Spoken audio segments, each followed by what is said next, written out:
All right. As people are dropping in, I want to welcome you all to this monthly seminar series by the Hague Program for International Cybersecurity. This is a monthly seminar we do. We usually take a book that we're interested in or that we've read and use that as the core for the thesis. So the author is here with us today. That's Myriam Dunn Cavelty. She will be sort of introducing her book, which is called The Politics of Cybersecurity. Um, I think it's sort of a culmination of a lot of work you've done over the years and sort of bringing it together in one volume, sort of trying to highlight how cyber fits into the broader theme of international tensions, conflict, and war. So where does cyber fit? Trying to bring together the theory around it, which is really good, but also being very practical and looking at examples, real life examples of what's going on there. I understand this book is sort of aimed at a wider audience. It's not just academics you're looking for. It's also students, professionals, policymakers, which is always a worthy enterprise, I think. If you're in this field and you don't know who Miriam is, shame on you, because Miriam is one of the pillars in the field, I would say. She is a senior scientist and deputy head of research at the Center for Security Studies at ETH Zurich in Switzerland. Um, yeah, done many things in the field, different theoretical approaches. One of the things, I think I got this from your bio, I'm going to read it out. So questions on why specific arrangements to govern the use of digital technologies emerge, with particular attention to how technologies are embedded in social, political, economic processes. So I think that also speaks to your STS, your science and technology side of the field. And like many of us, you were also someone who not just talks to students, not just talks to the research community, but tries to engage with a much wider audience, including professionals and policymakers. Last but not least, she is one of the editors in chief of Contemporary Security Policy, which is one of the bigger journals in their field, and is increasingly also publishing a lot on cybersecurity. So keep that in mind when you're wondering where your next paper should go. Um, and perhaps lastly, she is also a good friend of the Hague program on international cybersecurity, visited us many times. I'm going to hand over to Miriam, who will take the floor and talk about her book, and then later we'll reconvene for questions. Miriam, the floor is yours. Thank you so much, Dennis. I don't even know whether I have anything else to say. You already, kind of told everybody what the book is about, that it's not all new, but also pulling together material. But thank you very much. You gave an excellent introduction to what the book is supposed to be. And I will also try to give you some background about why did I write it? Why did I write it the way I did? These kind of things that are also important to understand when a book is out and the words are in print. There's always a larger story that can be told around books.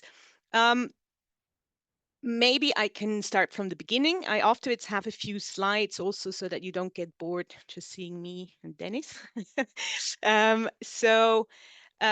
I was asked to write this book, and if you have seen the cover, no, actually, I can already show you so somebody needs to give me, good, so I can share the screen, because you see on the book, you can actually see that it says what kind of series this has been published in, and that is important to understand. Also, Dennis kind of mentioned it Yeah, before. It is, yes, it's coming. good. Now, can people see it? Yes. So, you see this. Now it's correct, huh? You see this screen, I hope. So, this is the cover of the book. Now, you see that it is published in the International Studies Intensives, and the authors were the editors were the ones that contacted me and asked me in now, hold on, 2019 to write this book. So this is part of the story. 2019, I was asked, and I immediately said yes, because this book series is, as Dennis highlighted, one that is, kind of for a broad audience. It's about for students that want to actually get active in this field, but it should also be for people just curious to know what, the political scientists of this world or the international studies crowd of this world talk about in certain aspects. And it's actually also the purpose of the series is to cover things that don't get all that much coverage elsewhere. So really worthwhile. I said, yes, I'll do this.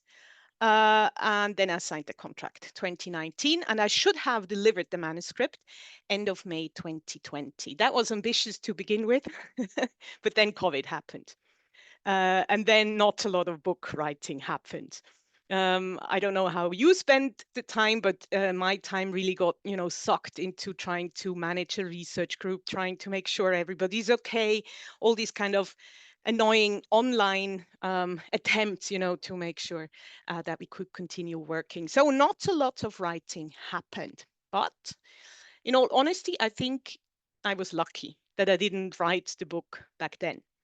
Because in the time between 2019, 2020, and when I did the writing, which, was in later 2023, I would say, a lot of things happened in the cyber field.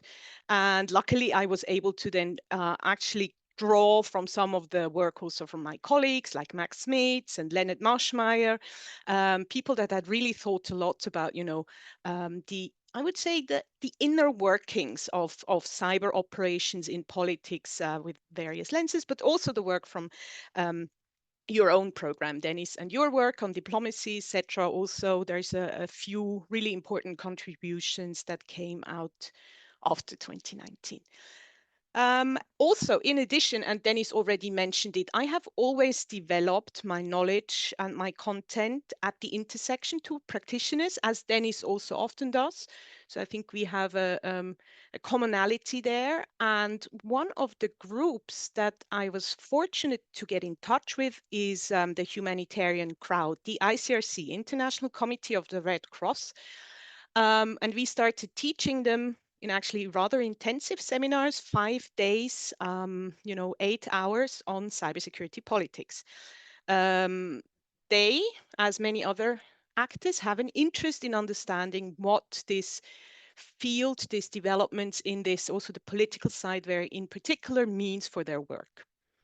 And through this interaction, I was really also able to shape some of my ideas, which I would not have been able to do again before those interactions. And in a lot of these interactions, you also have, moments of validation, or you try out new ideas, you get feedback, and that really shapes a lot of the things that I find worthwhile writing about in cybersecurity.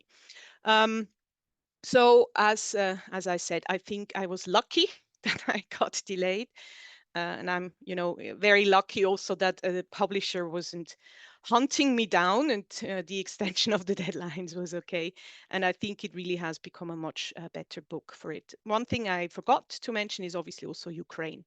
War in Ukraine has also had a huge impact on how we think about cybersecurity and its utility today. So I think that as well was, fortunate, at least for some of the ideas here that are in the book. Okay, so what is the book about? The politics of cybersecurity. But what is that? Dennis already kind of sketched out some of the elements of what that means. It has a lot to do with embedding cybersecurity and technologies in a larger context. And I usually tell people it's about two things. It's about the threats. So it's about using, and maybe threats is too narrow, but it's about using digital technologies in political strategic context. So this is not about businesses per se, even though they obviously also play a big role in this field.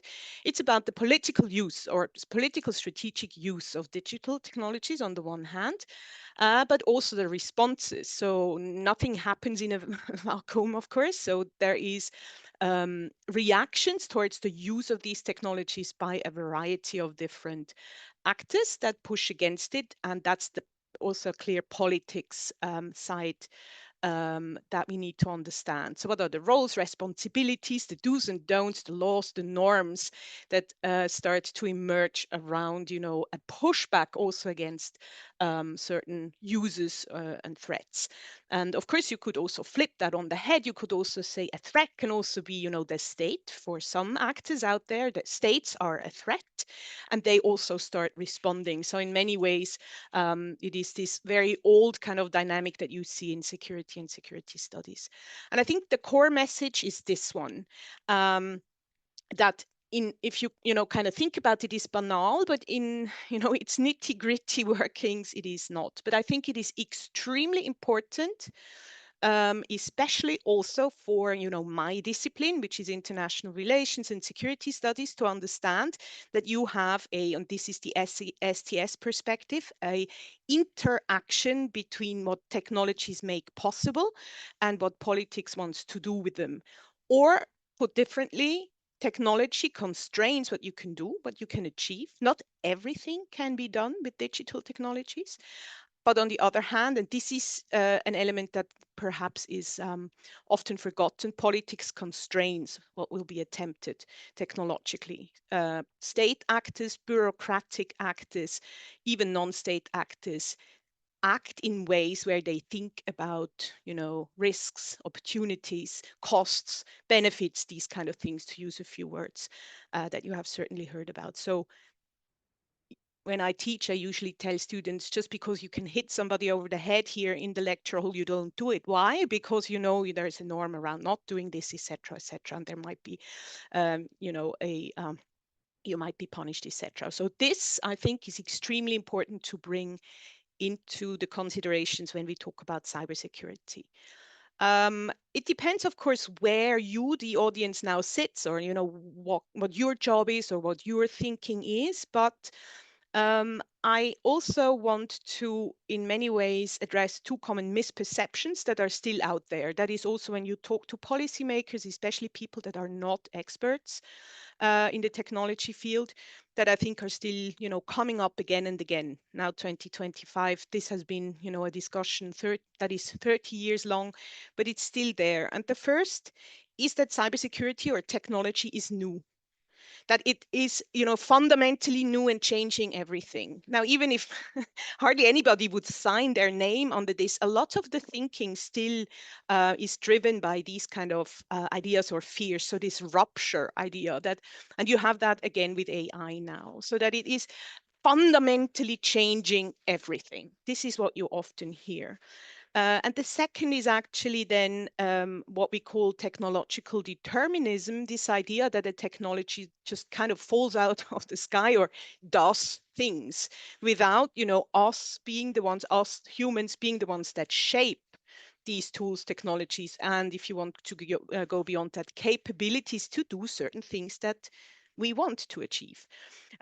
So this is so the book is also kind of a statement against some of these ideas that are even still in the security studies and IR literature in many ways, where there are ideas of material power, where you have something and you use it and you achieve power without these complexities. And in the book, I do go through quite a few examples to show that with these simplistic ideas of technologies, we cannot understand what's happening. We cannot understand the difference in the use. We cannot understand the change over the years, etc., etc. Then the second kind of important element. So this is the core message. And the second important question that I kind of want to raise and answer is, so why this focus on politics? One answer I already gave you, because this is a contribution to a type of literature that deals with politics, or the international politics security studies. But the other is what I just said, to go against this idea that technologies act by themselves. So to constantly embed technologies, what they do, what they're used to do, and how people react in a bigger context, um, um, without giving politics, all the power. So they cannot also do everything they want. So this answers a few of the things that I already said before.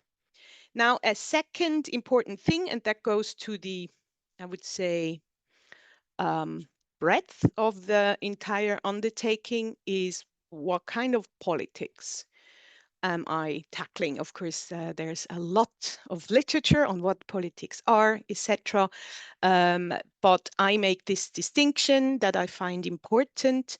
There are actually two ways you can read the word cybersecurity politics, which, if you talk to a native English speaker, sometimes gives them nightmares. That's not how you do it. But anyway, my mother tongue German, how we have very long words. We just connect everything. So I did that with cybersecurity politics, and it does something interesting.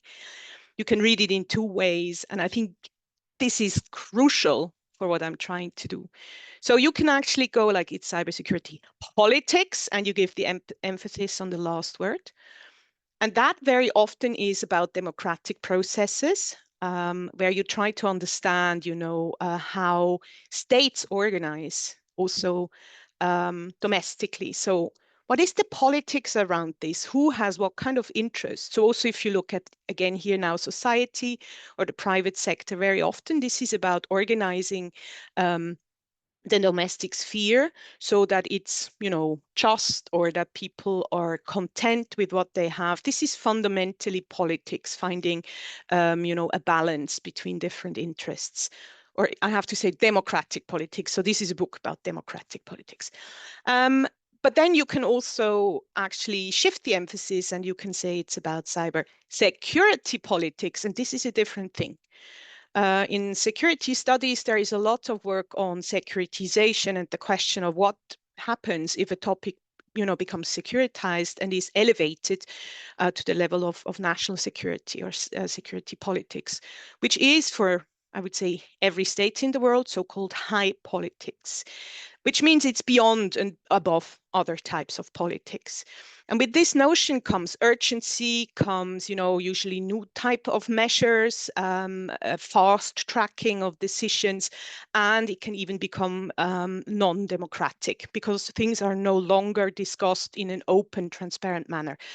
If you think about, the actions of intelligence services, etc., as part of security politics, that becomes immediately apparent, where a lot of what is done and why and what it means, etc., is out of the public eye. And the big question in this field, in cybersecurity politics, and I'm sure also in other, kind of issue areas, especially other technologically related issue areas, is about how much normal security, so this, kind of everyday, orderly, law-based security versus the how much national security does a society want. And there you see a lot of differences, of course, also over time. And I think this also really helps if you think about this with new topics that are now, discussed, again, AI, semiconductors, etc., etc. We have very similar tendencies in the bigger technological sphere or race. So this is the basis of what I'm doing. And in this broadness, the book is about both. Was a challenge, of course. The challenge is always I had so many words, not many. It's a fairly thin book. What is in, what is out. And I struggle quite a bit with it. In the end, there's a few chapters, and I come to the structure now, that are defining. So the first one, what is cybersecurity politics? I'll come to the details afterwards. Defines, the different elements. Then I have two that are a bit more historical or macro historical, where I tell a story about how this topic became securitized. This is part of my older work, even in my PhD, where I also try to understand these dynamics, who says what about this issue, who wins in the democratic process to kind of, react in certain ways. But also a very clear focus on, again, decisions to build up capabilities to be able to do things. That's in chapter 4. Then you have chapters in here that kind of, again, do a large sampling. So cyber threat landscape is about the different threats we see. Then I'm looking at norms, which was extremely important, I found, because in a lot of the more security studies focused books or articles or takes on the issue, you wouldn't have this in it, because this is normally different types of scholars that look at it. But I find it extremely important, again, if you think about these constraints. So if actors are constrained to act, then very often this comes from this sphere, from the ideas of what you can and cannot do. This is actually also the chapter where I quote Dennis a lot. Then I have 2 chapters that are, I would say, contain the novel ideas that I have not published and written about. One is to really just try and conceptualize cyber incidents. Again, I'll say some more words about this. And then the final one is to bring together the debate that started before Ukraine 2022, but really kind of accelerated around this. So what type of cyber operations, serve what kind of purpose, and why do we see what we see? And the conclusion. So because I think I still have some more time, let me go through some of the chapters a bit more, and also give you a bit more context, perhaps also, difficulties in writing, or why is it in and why is it not in. So very often I find it is extremely important to, again, tell people that cybersecurity in politics is not new. You can say it started in the 1980s. You can even go, further down the road or back in history if you want to look at how computers influenced warfighting, etc. So there is a important story to be told, and I'm not saying it is that easy to learn from history. I'm not that naive, and we need to be very careful not to draw some kind of quick uh, conclusions that are tempting sometimes, but I do think we do see patterns in how humanity has engaged with technology in the security field, and I find it's important to understand them. There are several things that I find particularly important and that I think, again, could be done for new types of technologies today. So who talks about these technologies in what ways? This is very important to understand. The ideas of people, the wishes of people, but really also power relationships, because very often it is a particular type of actor group that wins in this discursive space, and they then usually are the ones that develop the policy. But why? What kind of arguments do they bring, and why do they stick? Based on what kind of ideas of these technologies? I think the most important here is that during that time that is covered in this chapter, 1980s to the 2000s roughly, we did not have a single big cyber incident. There's nothing of the sort. There's a lot of crime. There is a few espionage cases, but most of what the policy process focused on are so-called doom scenarios, future-oriented ideas of what could happen, but it did not. I mean, you can't fault politics for that. That is, or security politics. We do have to deal with the worst case and think about it. But it's still interesting how strongly this idea of this is actually critical infrastructures that are hacked and destroyed, a la Die Hard 4 movie style, what impact that had on the debate and what it then also led to. And for a long time, we, the scholars, focused on the military.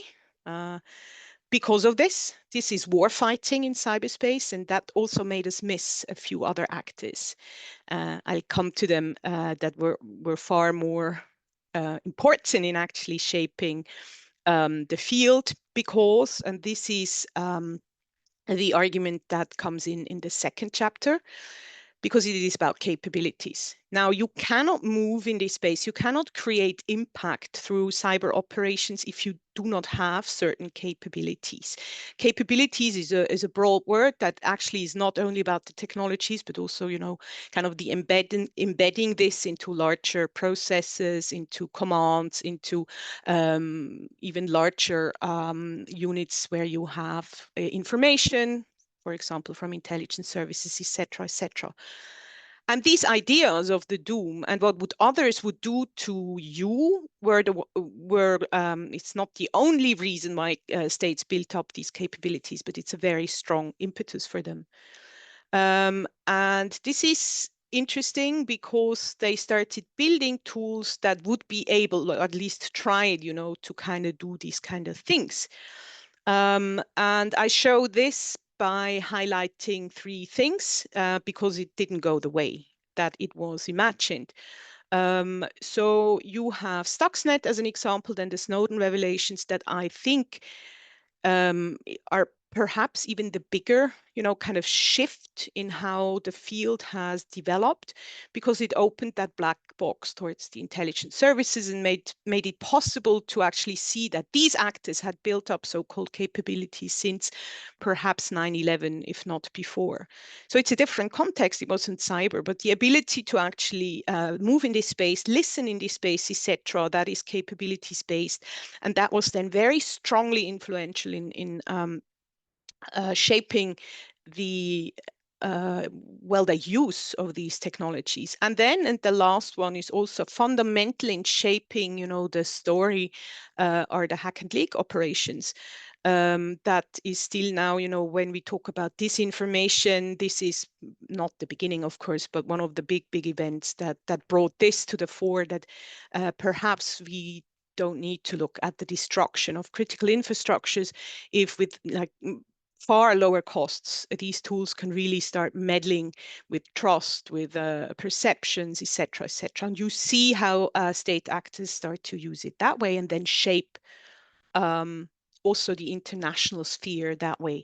And I would never say that this is the only development that explains the focus on hybrid wars, etc., but it's certainly a very important element in this story. The ability to do that in a context, and it makes sense to use everything you can below the threshold of war. I also touch on autocratic regimes, but only briefly. I then talk about the cyber threat landscape. As I have already said, this is a bit of an old debate because I think in reality, it is sometimes very hard to categorize, these events. So the hacktivism, cybercrime, terrorism, cyber war is a bit of an old way of talking about cyber operations, but it is still echoing through the debate in many ways, because in politics, policy as well, there is obviously a need to understand the phenomena that we're facing. So you need some kind of ability to categorize what you see, but also kind of show that there are clear limits to this way of seeing cybersecurity. That I also show why that is the case and how actors have, I think, actively started to play with some of these, expectations towards them almost. The chapter on norms, practices, and strategy goes beyond just the, the what you normally discuss here, the UNGGE processes, etc. As I already mentioned, I think it's also extremely important to look at the actions or the practices of states. So they talk about one thing and they often do something completely different. So this chapter is bringing these two views together. Also looking at why, the US shifted from resilience deterrence to persistent engagement, because it is also again embedded in this larger context of states starting to use the space, cyberspace, and hitting certain first of all, restraints on the normative, because at that time it had become fairly clear what an act of war would look like. So the red lines in some areas were drawn, if you want. And but also that with technologies you could or with cyber capabilities you could not necessarily do everything because they have limitations. You need to be able to stay secret, you need to be able to to have time. All these kind of elements became known to these actors because they started trying things out. So this is a chapter that I really enjoyed writing because it brings things together that are not necessarily always, brought together in other types of literatures. Then this is a kind of a natural follow-on if you follow the argument, even though you can read any chapter, out of order. It's not that it's necessary to go from beginning to end to understand what I want to tell you. But this chapter, which as I said, is new, contains only new insights, looks at what cyber incidents are or are not, and what they do in this story. And I think particularly interesting are questions about vulnerabilities, management of vulnerabilities, but also, of course, the tools, basically, what does that mean? What can be done? What can actors have? What is expensive? What isn't? How do these incidents also drive the story? What don't we see if we only focus on incidents that we know about? These kind of questions.